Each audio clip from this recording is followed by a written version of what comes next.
The three witnesses we have before this committee today collectively pose, I believe, the single greatest threat to free speech in America and the greatest threat we have to free and fair elections. Yesterday, I spent a considerable amount of time speaking with both Mr. Zuckerberg and Mr. Pichai. I have concerns about the behavior of both of their companies. I would note that Facebook is at the minimum at least trying to make some efforts in the direction of defending free speech.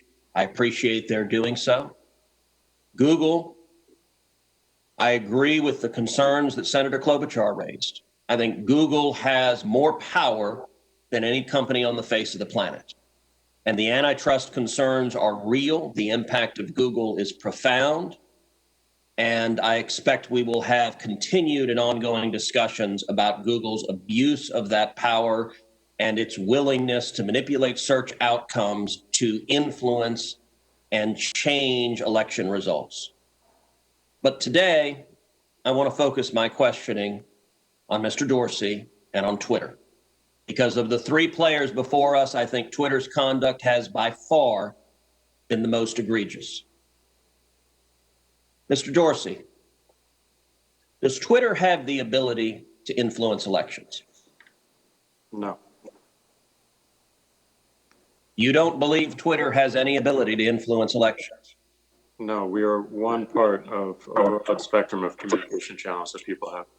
So you're testifying to this committee right now that Twitter, when it silences people, when it censors people, when it blocks political speech, that has no impact on elections? People have choice of other communication channels with which. Not if they don't hear information. If you don't think you have the power to influence elections, why do you block anything? Well, we have policies that are focused on making sure that more voices on the platform are possible. We see a lot of abuse and harassment, which ends up silencing people and having them leave from the platform. All right, Mr. Dorsey, I find your opening questions, your opening answers absurd on their face. But let's talk about the last 2 weeks in particular. As you know, I have long been concerned about Twitter's pattern of censoring and silencing individual Americans with whom Twitter disagrees. But 2 weeks ago, Twitter, and to a lesser extent Facebook, crossed a threshold that is fundamental in our country. 2 weeks ago, Twitter made the unilateral decision to censor the New York Post in a series of 2 blockbuster articles, both alleging evidence of corruption against Joe Biden, the first concerning Ukraine, the second concerning communist China. And Twitter made the decision, number one, to prevent users, any user, from sharing those stories. And number two, you went even further and blocked the New York Post from sharing on Twitter its own reporting. Why did Twitter make the decision to censor the New York Post? We had a hack materials policy that we. When was that policy adopted? In 2018, I believe. In 2018, go ahead. What was the policy? So the policy is around limiting the spread of materials that are hacked. We didn't want Twitter to be a distributor for hack materials. We found that the New York Post, because it showed the direct materials, screenshots of the direct materials, and it was unclear how those were attained, that it fell under this policy.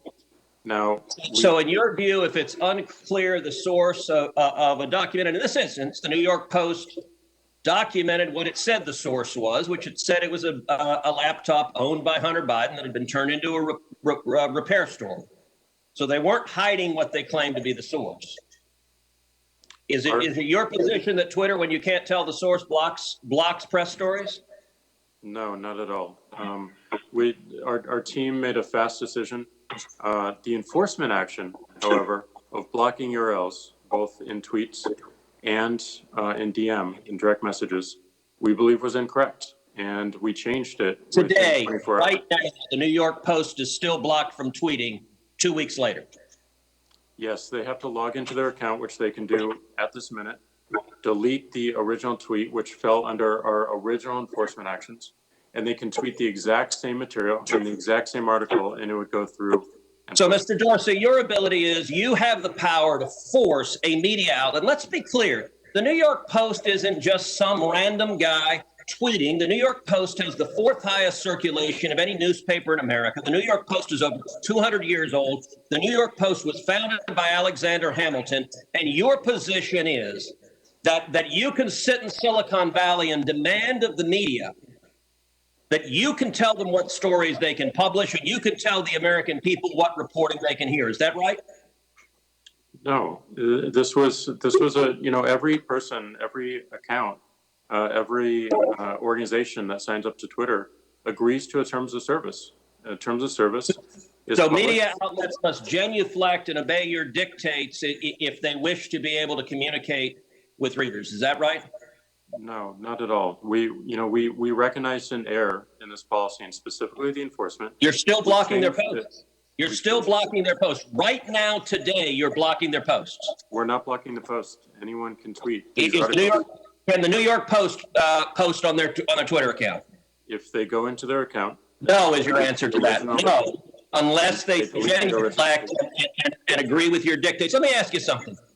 You claimed it was because of a hacked materials policy. I find that facially highly dubious and clearly employed in a deeply partial way. Did Twitter block the distribution of the New York Times' story a few weeks ago that purported to be based on copies of President Trump's tax returns? We didn't find that a violation of our terms of service and this policy in particular, because it was reporting about the material. It wasn't distributing the material. Okay, well, that's actually not true. They posted what they purported to be original source materials, and federal law, federal statute makes it a crime, a federal felony, to distribute someone's tax returns against their knowledge. So that material was based on something that was distributed in violation of federal law, and yet Twitter gleefully allowed people to circulate that. But when the article was critical of Joe Biden, Twitter engaged in rampant censorship and silencing. And again, we recognized errors in that policy. We changed it within 24 hours. This is. But you're still blocking the New York Post. You haven't changed it. We have changed it. They can log into their account, delete the original tweet. That was you forced a Politico reporter to take down his post about the New York Post as well. Is that correct? Within that 24-hour period, yes. But we, as the policy has changed, anyone can tweet so this article. Twitter takes the view you can censor the New York Post, you can censor Politico, presumably you can censor the New York Times or any other media outlet. Mr. Dorsey, who the hell elected you and put you in charge of what the media are allowed to report and what the American people are allowed to hear? And why do you persist in behaving as a Democratic super PAC, silencing views to the contrary of your political beliefs? Let's give Mr. Dorsey a few seconds to answer that, and then we'll have to conclude this segment.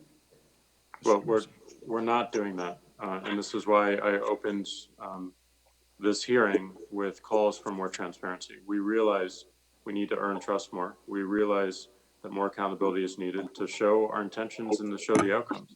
Thank you, Senator. So I hear the concerns and acknowledge them, but we want to fix it with more transparency.